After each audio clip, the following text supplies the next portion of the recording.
ठीक है। तो देखो आज का जो हमने टॉपिक डिस्कस करना है वो आपका है लाइफ साइकिल कॉस्टिंग। तो इसमें क्या है, अगर इंट्रोडक्शन की बात करें, at the start of any project it is important to understand the cost involve. जब भी हमें कोई भी प्रोजेक्ट स्टार्ट करना हो, ठीक है, शो नहीं हो रही अभी।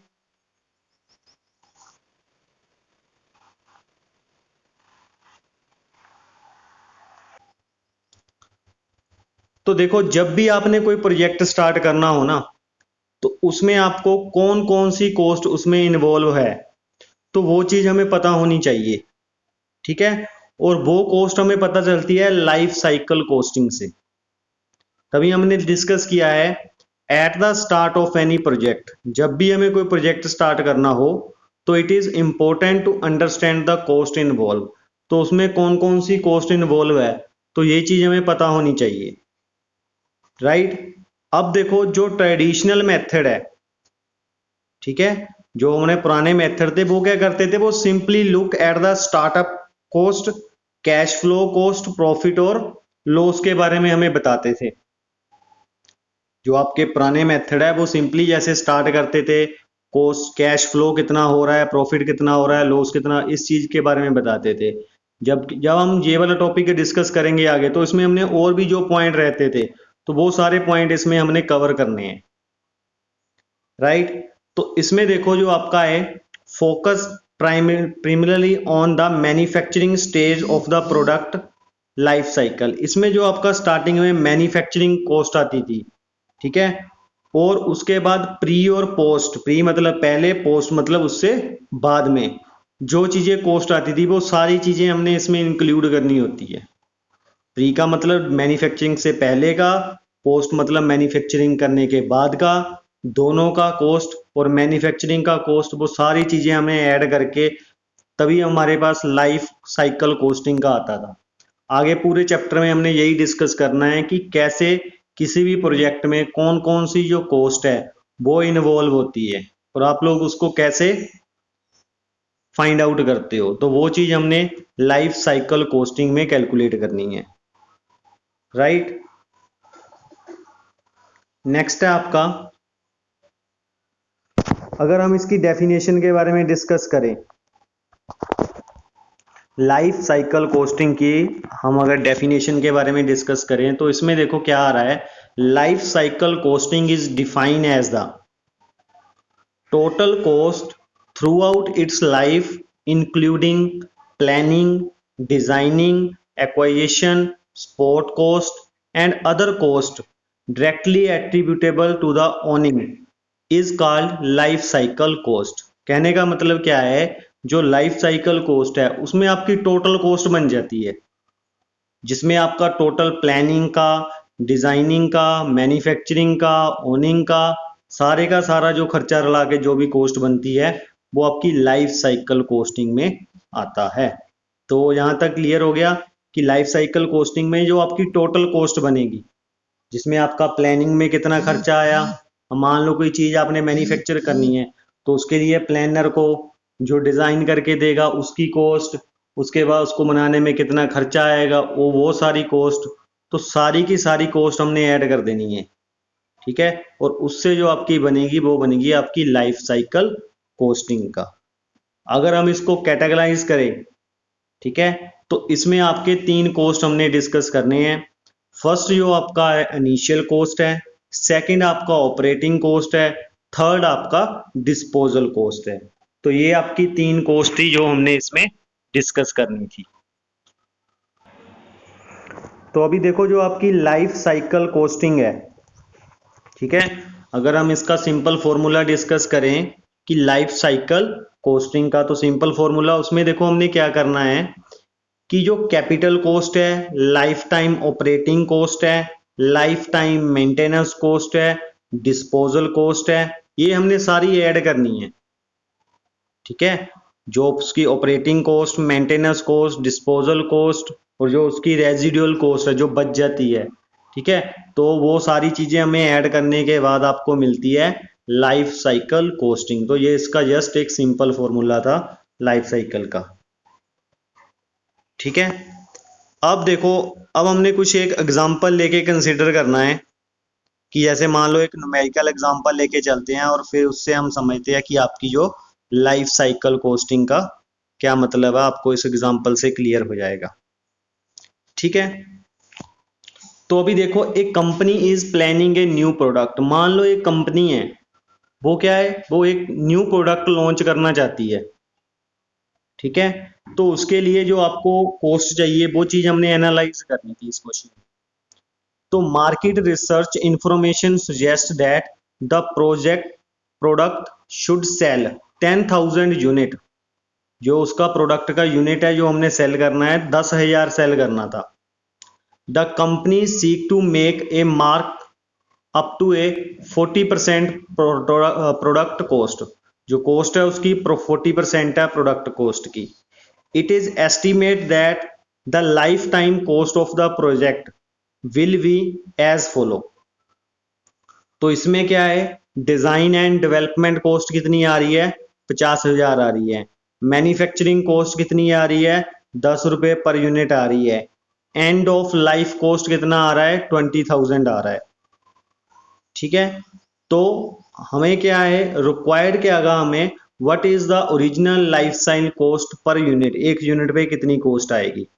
तो life cycle cost per unit क्या होगा, ये ऐड हो जाएंगे। ठीक है, जैसे जो डिजाइन एंड डेवलपमेंट कॉस्ट है, उसके बाद मैन्युफैक्चरिंग कॉस्ट है, जो आपकी एंड लाइफ प्रोजेक्ट कॉस्ट है, तो ये सभी चीजें आपने ऐड करनी है उसमें।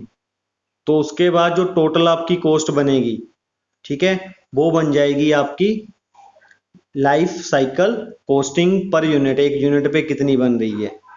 तो ये सारी चीज़ों को हमने ऐड करना होता है, डिजाइनिंग में, मैन्युफैक्चरिंग में, एंड ऑफ कोर्स लाइफ में, सारी चीज़ें ऐड करने के बाद आपको मिलती है एलसीसी। ठीक है, लाइफ साइकिल कॉस्टिंग। तो ये था आपका। नेक्स्ट है आपका जो टॉपिक हमने डिस्कस करना है कि ऑब्जेक्टिव क्या है। जो आपकी लाइफ साइकिल कॉस्टिंग है उसके ऑब्जेक्टिव हमने डिस्कस करने हैं कि what are the objective of life cycle costing. तो इसमें ऑब्जेक्टिव में जो आपका फर्स्ट ऑब्जेक्टिव है, assist management to smartly manage the total cost throughout product life cycle. मतलब क्या है, जो भी मैनेजमेंट है जो प्रोडक्ट के मतलब प्रोडक्ट के बारे में मैन्युफैक्चर करना चाहती है, या उसने सोचा है कि हमने ये न्यू प्रोडक्ट लॉन्च करना है, तो उसमें कौन सी टोटल कॉस्ट लगेगी ओवरऑल। ठीक है, तो वो चीज आपको, ये चीजें यहां से पता लगती है। उसके बाद to identify area in which cost reduction effort are likely to be more effective. तो हमें वो एरिया भी आइडेंटिफाई कर मिल जाते हैं कि कहाँ से हम कॉस्ट को रिड्यूस कर सकते हैं। ठीक है, ता जो आपकी जो प्रोजेक्ट की कॉस्ट है, या आपके जो आपने न्यू मटेरियल लॉन्च करना है या न्यू प्रोडक्ट लॉन्च करना है, तो उसकी जो कीमत है वो भी कम हो, क्योंकि जितनी कीमत कम होगी उस हिसाब से वो सेल भी होगा। उसके बाद to estimate the cost impact of various design and support option. अगर आपने एस्टिमेट करना है कॉस्ट इम्पैक्ट, उस कॉस्ट का कितना इम्पैक्ट पड़ेगा, जो आपने प्रोडक्ट लॉन्च किया है, जो आप बनाने जा रहे हो, उसका कितना इम्पैक्ट पड़ेगा डिजाइनिंग के हिसाब से, सपोर्ट ऑप्शन के हिसाब से। तो ये चीज भी आपको लाइफ साइकिल कॉस्टिंग से ही मिलती है। तो ये चीज है। अब देखो, जो लाइफ साइकिल कॉस्टिंग है, ठीक है, help management to understand the cost consequences of developing and making a product and to identify area which the cost reduction effort। ये तो हमने डिस्कस कर ही लिया पहले कि हमें वो एरिया आइडेंटिफाई करना है जहां से हम कॉस्ट को रिड्यूस कर सकते हैं। ठीक है, अब जो प्रोसेस है लाइफ साइकिल कॉस्टिंग का, उसमें क्या होता है, असेटिंग cost arising from the asset over a life cycle. तो जितनी कॉस्ट वो उस प्रोडक्ट को मैन्युफैक्चर करने के लिए लग जाती है, तो वो चीज आएगी। Evaluating alternative that has impact on the cost. अगर उसके बाद हमने क्या है, कुछ अल्टरनेट ढूंढने हैं जिस वजह से जो कॉस्ट पे इम्पैक्ट पड़ रहा है वो चीज हम रिड्यूस कर सके। तो ये दो चीजें हमने इसमें डिस्कस करनी है। नेक्स्ट है आपका useful apply life cycle costing concept में क्या है।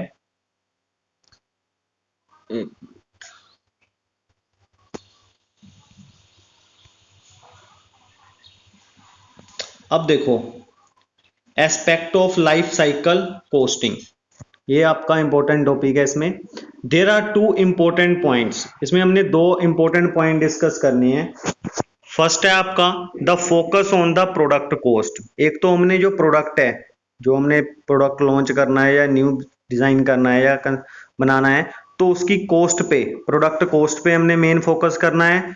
दूसरा है the including of upstream and downstream cost, कि उसमें अप डाउन जो भी राइज हो गया या कम होगा तो वो चीजें हमने देखनी है।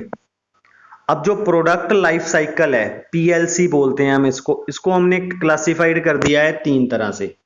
प्लानिंग एंड डिजाइनिंग में, जैसे अब आपने प्लान करना है फिर डिजाइन करना है। फिर मैन्युफैक्चरिंग में एंड सेल्स करना है, उसको आप बनाना है और उसके बाद लोगों को डिस्ट्रीब्यूट करके सेलिंग करनी है उसकी। नेक्स्ट उसकी सर्विस एंड अबेडोमेंट, वो चीज आपने करनी है, सर्विस वगैरह प्रोवाइड करनी है। तो तीन तरह है आपका, प्लानिंग डिजाइनिंग का, नंबर 2 मैन्युफैक्चरिंग एंड सेल्स का, सर्विस का। ठीक है, ये आपका तीन तरह हमने इसमें डिस्कस करना है।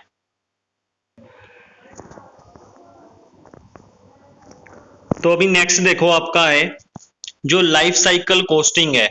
इसमें देखो आपने तीन तरह हमने इसको क्लासिफाई किया है। फर्स्ट आपका आता है product planning and design stage. ठीक है, जिसमें हमने प्रोडक्ट अभी बनाया नहीं है, जस्ट उसके बारे में प्लानिंग चल रही है और डिजाइनिंग चल रही है। ठीक है, वो आपका आता है product and planning and designing stage. ठीक है, इसमें आपका जैसे रिसर्च एंड डेवलपमेंट आ जाती है, डिजाइन आ जाता है, तो ये चीजें आ जाती है। सेकंड में स्टेज में क्या करते हैं हम, मैन्युफैक्चरिंग करते हैं।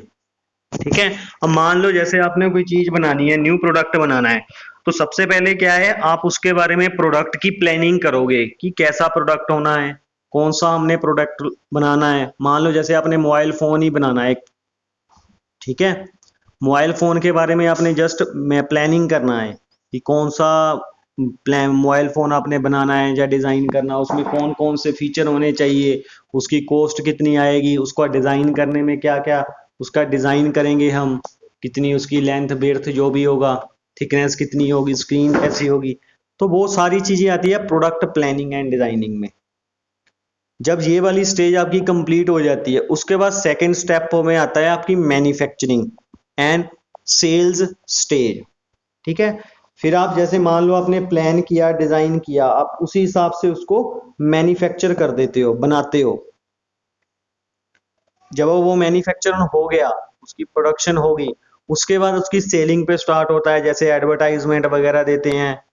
ठीक है, तो वो सेल्स प्रोसेस स्टार्ट होता है मैन्युफैक्चरिंग एंड सेल्स में। ठीक है, इसमें देखो हमने डिस्कस किया ऊपर प्रोडक्शन, मार्केटिंग, डिस्ट्रीब्यूशन।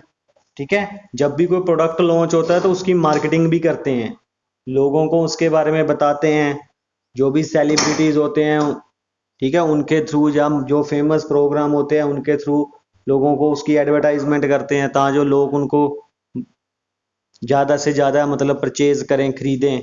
ठीक है, तो वो चीज आती है आपकी मार्केटिंग में, प्रोडक्शन, मार्केटिंग एंड डिस्ट्रीब्यूशन। ठीक है, डिस्ट्रीब्यूशन मतलब उनको डिस्ट्रीब्यूट करना आपने। उसके बाद सर्विस एंड सर्विस स्टेज। तो देखो सर्विस स्टेज में क्या होता है कि मान लो जैसे आपने मैन्युफैक्चर कर दिया, अब मान लो उस जो आपने प्रोडक्ट लॉन्च किया है, जैसे मोबाइल फोन ही है, उसमें मान लो कोई दिक्कत आती है, कोई प्रॉब्लम आती है, तो आप सर्विस स्टेशन वगैरह ओपन करते हो।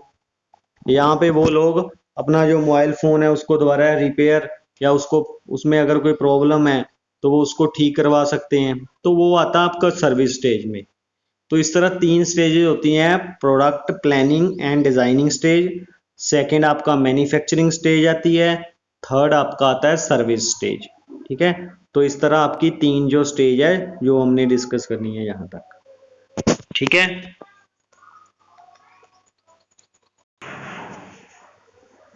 तो अभी देखो जो स्टेजेस हैं, stages of the product life cycle. ठीक है, जो प्रोडक्ट लाइफ साइकिल है उसकी जो स्टेजेस है, प्लानिंग एंड डिजाइन स्टेज, इसमें देखो आपका रिसर्च एंड डेवलपमेंट कॉस्ट आती है, cost of the product design. और जैसे अभी हमने डिस्कस किया कि मान लो आपने कोई प्रोडक्ट करना है तो उसकी प्रोडक्ट डिजाइनिंग की कॉस्ट, रिसर्च कर की है उसमें आप लोगों ने कुछ, या उसमें डेवलपमेंट कॉस्ट है, तो वो चीजें सारी आपकी प्लानिंग एंड डिजाइन कॉस्ट में ऐड हो जाती है। नेक्स्ट आता आपका मैन्युफैक्चरिंग कॉस्ट का। ठीक है, अब देखो जो मैन्युफैक्चरिंग कॉस्ट है, इसमें देखो क्या आता है, both the growth and maturity in sales. ठीक है, जैसे आप सेल्स वगैरह करते हो, मैन्युफैक्चर करते हो, तो वो सारी चीजें आप इसमें आती है। All the manufacture, marketing, selling, distribution cost, तो वो सारी आपकी मैन्युफैक्चरिंग स्टेज में आती है। जो मतलब जो आपने प्रोडक्ट बनाया उसमें जितनी भी कॉस्ट लगी है या जितने भी आपने काम किए हैं, तो वो आपकी क्या है, मैन्युफैक्चरिंग स्टेज में आती है। उसके बाद आता है आपका सर्विस स्टेज, थर्ड जो स्टेज है। इसमें देखो क्या है, this stage significance by the decline in the sales volume. ठीक है, कि मान लो कि अगर मान लो आपने सर्विस नहीं प्रोवाइड की है, तो ऑटोमेटिकली क्या होगा, जो आपका ने प्रोडक्ट लॉन्च किया था वो ऑटोमेटिकली उसकी जो सेल्स है वो डिक्लाइन करनी स्टार्ट हो जाएगी, क्योंकि आप लोग उसकी सर्विस नहीं दे रहे हो। अगर मान लो किसी को बाद में प्रॉब्लम आती है, मान लो आप लोगों ने एक मोबाइल फोन बनाया, ठीक है, बनाया, डिजाइन किया, कंस्ट्रक्ट किया, मैन्युफैक्चर कर दिया, बट आपने उसको सर्विस नहीं प्रोवाइड दी लोगों को। अगर मान लो उसमें किसी को प्रॉब्लम आती है तो वो कहाँ जाए, वो चीज आप लोगों ने नहीं की है, तो ऑटोमेटिकली उससे होगा क्या, कि जो आपकी प्रोडक्ट सेल्स है, नेक्स्ट टाइम लोगों ने नहीं खरीदना वो चीज, क्योंकि उसकी सर्विस नहीं मिलेगी उन लोगों को, तो वो चीज क्या है, डिक्लाइन हो जाती है उसकी सेल। इसीलिए the demand for the product decline at this stage, the producer may be required to provide after sales service for already sold product. जो प्रोडक्ट उन्होंने सेल कर दिए है, ऑलरेडी सेल्ड जो प्रोडक्ट है जो उन्होंने सेल कर दिए है, तो उसमें जो वो लोग क्या है, सर्विस मांगते हैं, तो वो चीज इसी स्टेज में आती है। The cost that incurred in this stage. तो देखो अब मान लो आपने सर्विस सेंटर खोला है, तो उसमें जो बंदे रखे हैं, जो मटेरियल यूज हो रहा है, जो मशीनरी यूज हो रही है, तो उसकी भी तो कॉस्ट होगी, तो वो सारी कॉस्ट आप इसी में काउंट करते हो। The cost that incurred in this stage include, उसमें क्या क्या चीजें इंक्लूड होती हैं। फर्स्ट वन होती है all cost related to after sale, sales के बाद जितनी सर्विस करने में जो भी कॉस्ट लगी है, तो वो कॉस्ट आपकी इसी में आपकी इंक्लूड होती है, कॉस्ट डेट आर। उसके बाद आता है expert service cost, disposal of the product, तो उसके लिए जो सारी कॉस्ट है वो आपकी इसी में आती है, कॉस्ट ऑफ सर्विस में। तो ये चीजें भी आपको पता होनी चाहिए इसमें। अब हमने डिस्कस करना है कि एडवांटेज क्या है। हेलो।